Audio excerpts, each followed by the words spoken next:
You're in search of neat stuff, but I recommend you hang on. It's going to be a wild ride. First, I get a lesson in the sweet science from a collector whose pugilistic memorabilia really packs a punch. Then we'll meet a collector who's been bitten by the bug, the Volkswagen bug, that is, and there appears to be no known cure. And finally, a sartorial seminar in dressing to excess with the Christian Dior of the thrift store. So come on, let's get started.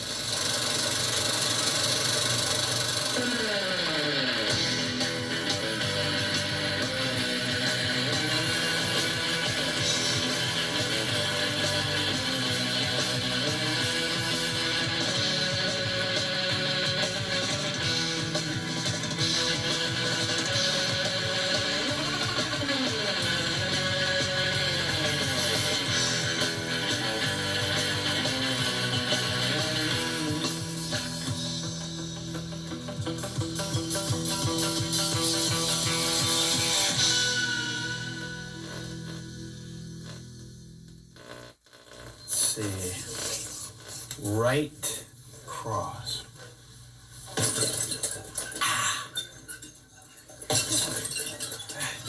You want to learn how to box? Well, yeah, that's what I get the book for. Well, let's do it. You don't need a book. A book isn't going to help you. You just got to get in there and get your feet wet. Come on. Are you sure I'm ready for this? You're ready.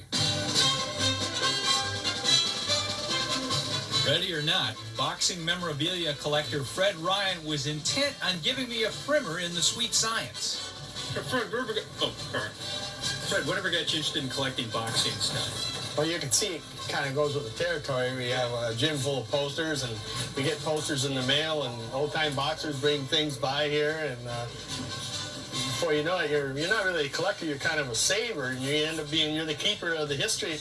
And quite a history Fred's collected. Photographs, posters, toys, sports cards, and of course the most important part of a boxer's equipment. Gloves were a important item, and these were probably made somewhere in the last century, and they're probably for a young kid, they're probably 2 or 3 ounce gloves. And There's a whole new meaning of the phrase kid gloves. Yeah.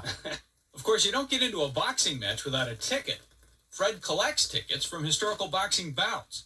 He's got one from the John L. Sullivan and Gentleman Jim Corbett fight of 1892, the first fight using gloves. Did the loser get any money? And at that point in time, it was a winner-take-all thing, and John L. Sullivan had a reputation after a defeat. He would pass the hat for his defeated opponent. This is a presentation watch that was gifted to John L. Sullivan, June 22nd, 1916, by J.C. Brady. You can time a bout by studying this. Right. In the event of a knockdown, he puts this other lever. The other hand goes off. Oh, cool. And another one takes over or keeps going. Correct. And that man gets up at the count of 5. Continue on with the bout. Oh, it catches up. The perfect gift for a boxer. This was an epic bout. Of course, it was on the eve of World War II. America versus Germany is what it amounted to. And Joe Louis knocked him out. Well, there was a reason why the tickets were so flashy and so ornate in the old days, and it's probably escaped the promoters of today, but the ticket was a form of advertising. Yeah, I mean, it really communicated that you were going to a big event. The boxing cards were kind of the original trading card, which I wouldn't have guessed. I think they were the first sports trading cards. They came with tobacco. So they weren't for kids. Well, the kids wanted them, and kids would get them from dad. When they pose for a piece of art or a photograph, they pose differently. They don't cover their face. Right. They want you to see their face. That's right. Fred's collection includes British and Italian boxing cards and cards from the 1932 and 1936 Olympics. Here is a mistake card.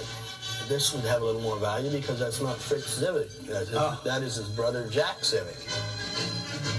Fred produced a 1961 copy of Police Gazette magazine to show us his moment of ringside fame. This is Man Mountain Humphrey.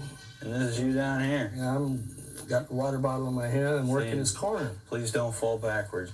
I got my picture on the same page as Joe DiMaggio and Marilyn Monroe. That's quite an honor, you know. And a monkey getting fitted for a sweater. Having learned about the great boxers of yesteryear, I was ready to make my mark in the ring. This is our featherweight contender, Miguel Arizal, fighting out of Portland, Oregon. He is the number 3 WBO, IBF, WBA featherweight contender for the World Championship. He's going to spar Jim. Yeah, Jim, there you go. Double up with that jab.